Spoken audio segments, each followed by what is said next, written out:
Hello there. Theresa May has gone to Brussels to continue her task of dismantling the United Kingdom for an easy handover of control to the European Union.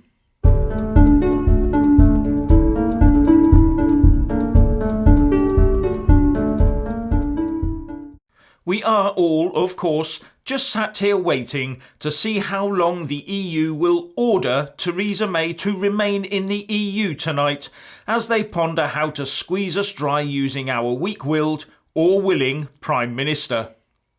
She has gone along to Brussels to make the argument for her request for an Article 50 extension to the 30th of June, but that could prove to be quite a hard task as she doesn't actually have a plan other than a plea for more time to try and push her doomed withdrawal agreement through.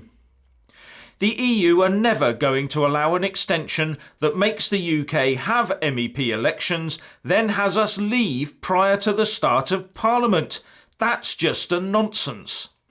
Now I reckon they'll be in there trying to force Theresa May to agree to a much lengthier extension and also sign up to it there and then in the international plane, just like she got away with doing last time. But what is she going to have to agree to in order to get that extension?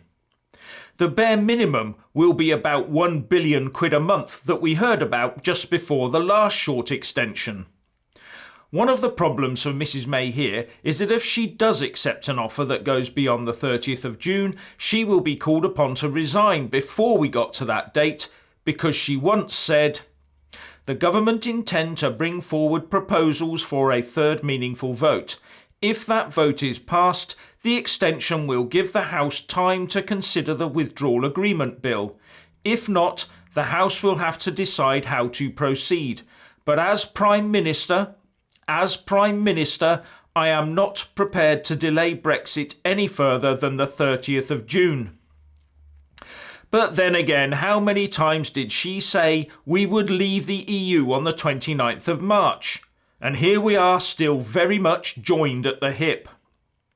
And according to the latest reports, the Prime Minister is signalling that she will accept the offer of a lengthy Brexit delay.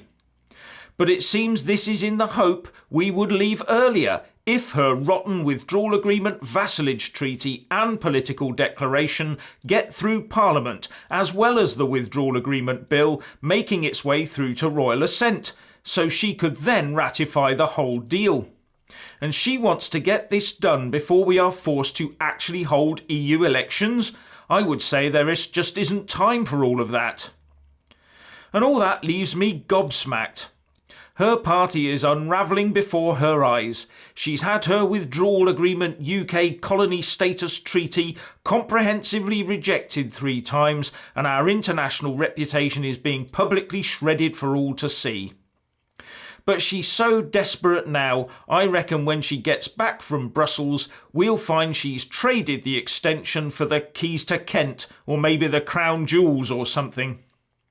This woman is negotiating for the EU against the UK. There can be no other explanation.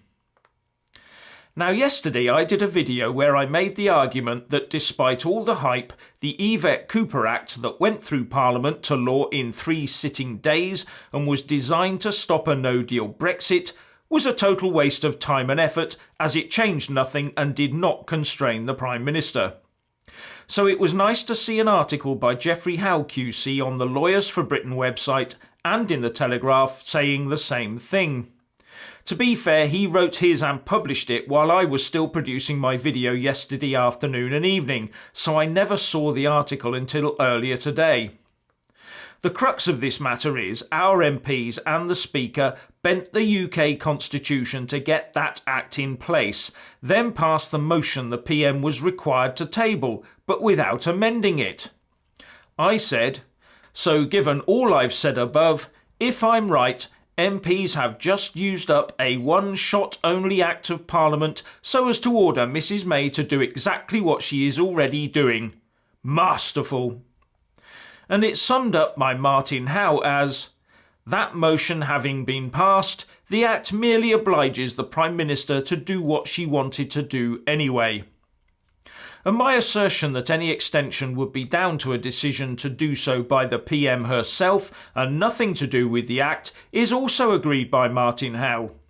So be absolutely clear in your mind, Theresa May has not been forced to make any extension. If she does so, it will be her choice and no one else's.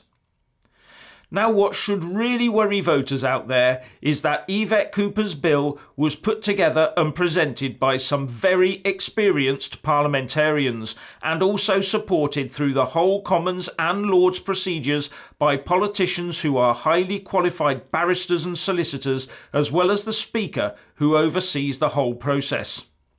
No wonder those Eurocrats can so easily run rings round them. Time for a new broom? What do you reckon? Now, I just want to say a big thank you to my Patreons, without whom I would find it difficult to keep producing this content. So thank you very much. Anyway, please share and comment, and thanks for watching. Please do like and share this video, and also subscribe to my channel. And when subscribing, please do remember to press on the little bell next to the subscribe button. That way you'll get an alert every single time I put up a new video. Thank you very much for watching.